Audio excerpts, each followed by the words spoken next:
Alrighty, this is a game in the Tier 10 Czechoslovakian medium tank. It's relatively quick, doesn't really have very much armor. It has a sort of a low alpha autoloader on it, but it's got really good DPM. And we're playing Tundra, and the reason why I picked this particular round to talk about isn't because we do anything spectacular, but rather there's one specific thing that we'll point out later, and we'll talk a little bit about Tundra as well. Particularly on Tundra, I don't really feel like this hill is super useful, but I do know that puppies do like to go up there. So I generally, in faster tanks, I will head off to this east early in order to get some free damage here, and then I'll go and play through other areas on the map that I think will end up being more fruitful. When you look at the dispersion of our team, you know, about half, maybe a little bit more than half of our team is going to that west side. So that's something that we're gonna need to keep an eye on. But all we have to do is just get set up here. There is a little bit of an artillery lane here. Depending on where the artillery sets up, they can hit this side easier than they can this side. I generally set up in this middle-ish area here so I can get shots through this area. I don't necessarily want to be lit before then.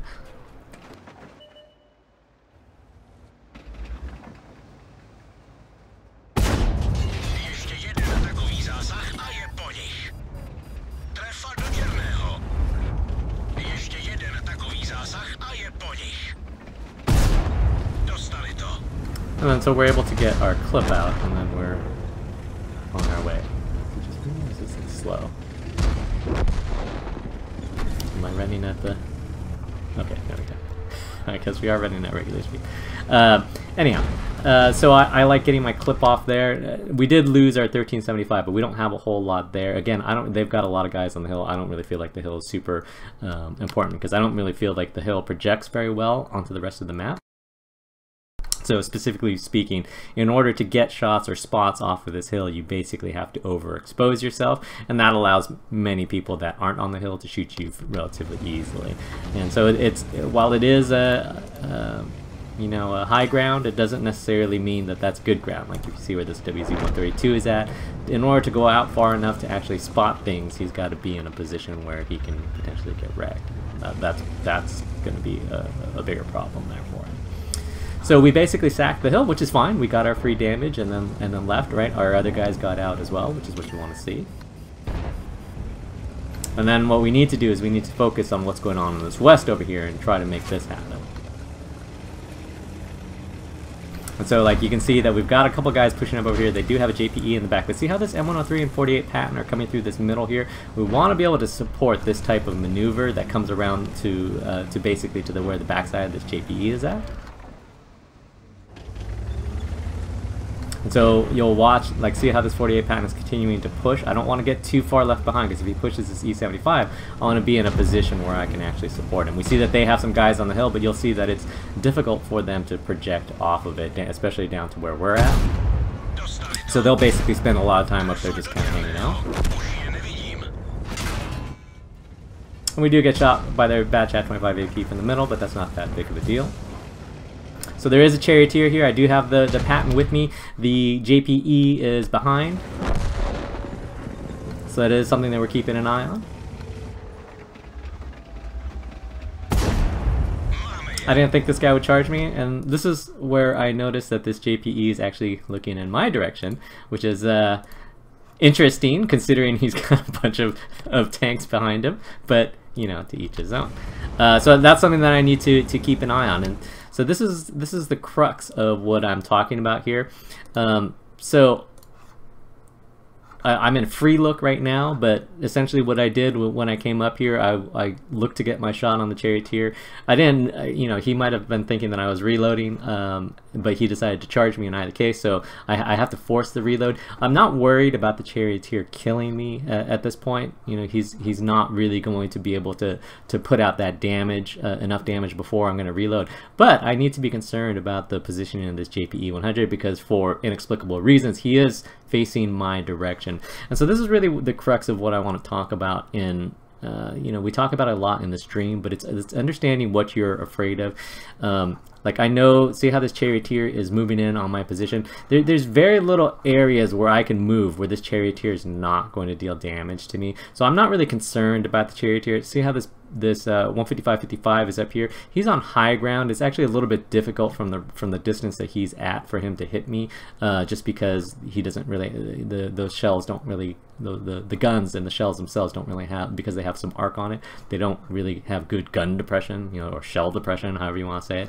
So he actually needs to point his tank down in order to actually get a realistic shot on me. But what I don't want to do is I don't want to keep backing up from this charioteer into this JPE, and that's going to be the focus of this sort of engagement here, right? Where what I'm trying to do is juggle a few different things, and it's a basic prioritization. Now that I realize that for whatever reason the JPE is facing my direction, he is my primary problem, right? I don't care if I get shot by anything else, right? I mean, getting hit by the arty would hurt, especially if he penned, but getting hit by the JPE, that's definitely gonna hurt. I mean, that's the only thing that'll make it so that this charioteer can potentially kill me.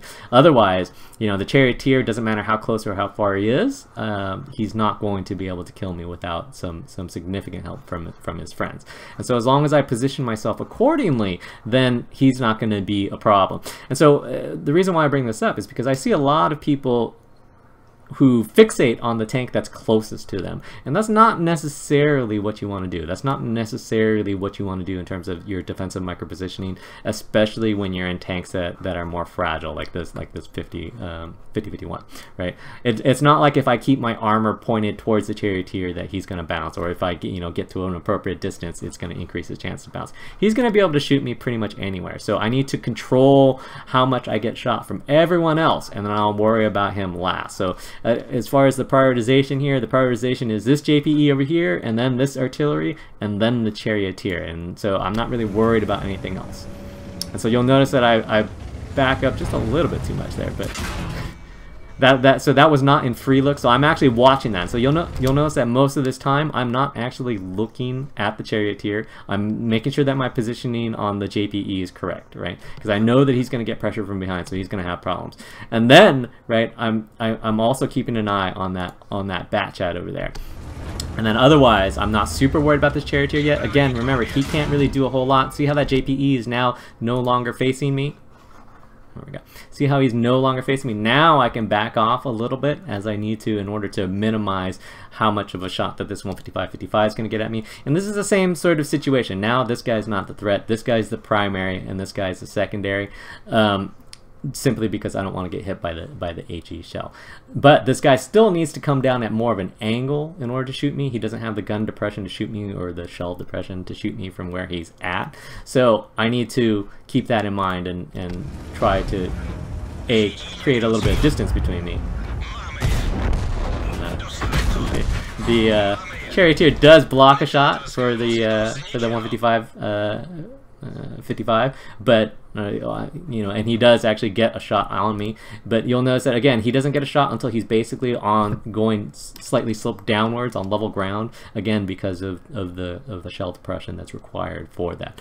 But he does get a hit on me, so kudos to him. But that's a rather easy clear. So as far as the defensive positioning, again, the point of emphasis that I'm trying to make here is that it's not always the guy that's closest to you that's the biggest problem. A lot of times what you're looking to do is to prioritize and to say, okay, you accept that I'm going to get shot by this guy that's close to me, but I'm not going to allow his friends to get some free shots on me.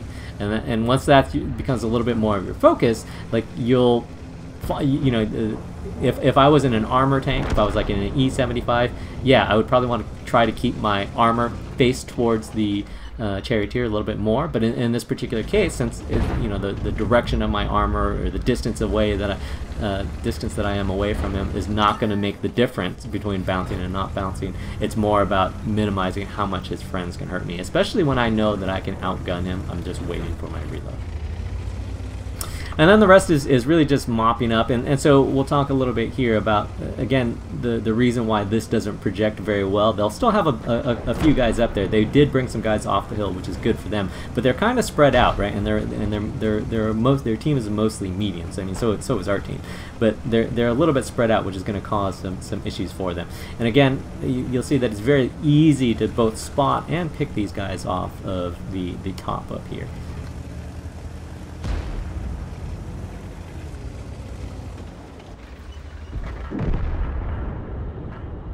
And this is sort of the problem of owning that hill. I mean, you can own it, you can clear it, but you don't want to stay up there. Staying up there doesn't really help you out too much. Because again, in order to get any shots, you just need to overexpose yourself far too much. And that's a little bit of a problem. Right, and so we've got some guys pushing across over here. This E4 is on the backside of that hill. So these guys are going to start getting twitchy up there, right? And that's all we're looking to do at this point, is we're essentially screening these guys.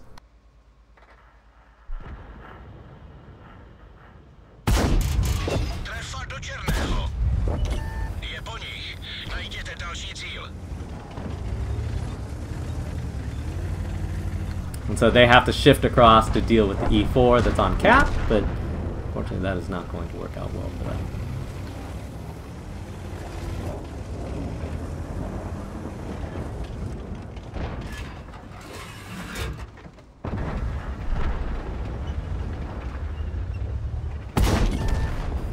I thought that guy was going to push forward, but apparently he spotted me. And then the rest is just mop up. And again, so what we'll find is that these guys that took the hill actually weren't able to project very well off of there. Like, we can look at the damage that was done and whatnot.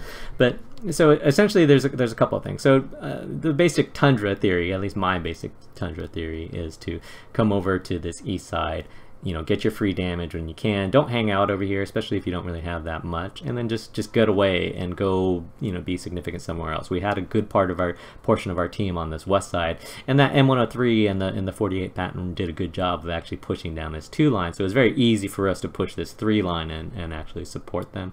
And then it was just a matter of clearing out the rest of that side. And then again, you know, what I really wanted to talk about in this was that sort of defensive micro positioning of understand, you know, prioritize, you know, what you need to be afraid of, and position yourself accordingly. Don't just, you know, try to get away from whoever's closest to you. You have to think a little bit beyond that. If they're close enough where they're going to be able to deal damage to you, you know, whether you're at 20 meters or 30 meters, you know, there's no sense in moving back that extra 10 meters if all that's going to do is allow the rest of their team to also shoot at you. So that's something that I really want to point out, because it's something that we see a lot, like when we do our replay reviews, and I try to point it out, you know, when we do our stream, how I micro position, because a lot of times, like, you'll see me in the stream, like, I will drive out, you know, against somebody like completely sideways, right, give them a complete profile shot on my tank, but that's usually because I'm trying to get to a position where I know, you know, I accept the fact that they're going to shoot me on the side, but I'm trying to get myself to a position where their friends can't hurt me, and then I deal with the individual once I'm actually someplace that's safe. And it's an important sort of nuance to the game that everybody, I think that everybody really needs to or could benefit from working on.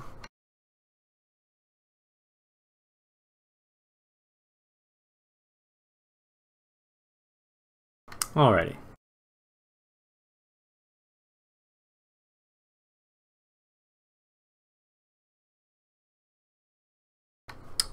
So a couple of things here. We were able to do a lot of damage. You know, again, we got, in the first clip, we got 4 shots of damage just on those guys going up the hill, which is a pretty decent chunk of free damage, especially considering that we didn't sacrifice that much to actually win the hill. We lost our 1375, who drove forward like through that first area by those 2 rocks, which is a little bit too much, especially considering how much that we sent over there. But our Bat Chat and our T-54 were smart enough to not overextend that and to actually get out. And then, so a couple of things that we'll point out, just primarily regarding that hill. You know, a number of their guys did go up to that hill, including the SDA-2 who died pretty quickly. The Bat Chat 25T, which I'm not sure which one of these guys are. I can't quite see the whole name. Oh, I can see the pictures of the tank though. So this one looks like the 25AP, so I guess this guy was a 25T. Yeah, he actually did reasonably decent, although he did come off the hill, right? That Leopard and the JT were also on the hill, the Leopard per PTA. But you know, I guess the point that I'm trying to make though is that hill really doesn't project that well. You see how easy it was to shoot back at them, which again is sort of the major limitation of owning it. You can go and fight there. It is a fun place to fight, but you don't want to fight off of there. And I think that is the important thing. Like, if you do win that hill, you got to come back off the way that you went on, and then go and make sure that you win elsewhere on the map. So that's just something to keep in mind. Otherwise, I mean, it was a pretty efficient round. Most of the things that we shot were point blank, which is, you know, ideal for any tank, especially in these more speedy mediums. So yeah, I mean, like I said, I don't think that this was a particularly spectacular round. I just feel like I wanted to talk about that sort of defensive micro positioning as far as when we were down in that southwest corner fighting the charioteered JPE 100 and the 155-55. So anyways, I hope that made sense. I hope that that's useful for you guys in terms of understanding that the difference between being, you know, 40 meters away from a guy and 45 meters away from a guy probably isn't going to be really meaningful. But what you really don't want to do is back up to a position, or, you know, move into a position or shift into a position where, you know, all of his friends can now shoot you, or where you're now in an artillery lane sort of thing. And you see that a lot. You'll see a lot of people sort of instinctively drift away. Like, they'll fall away from whatever is closest to them that is attacking them, and you got to kind of fight that urge a little bit, in my opinion. Again, situation.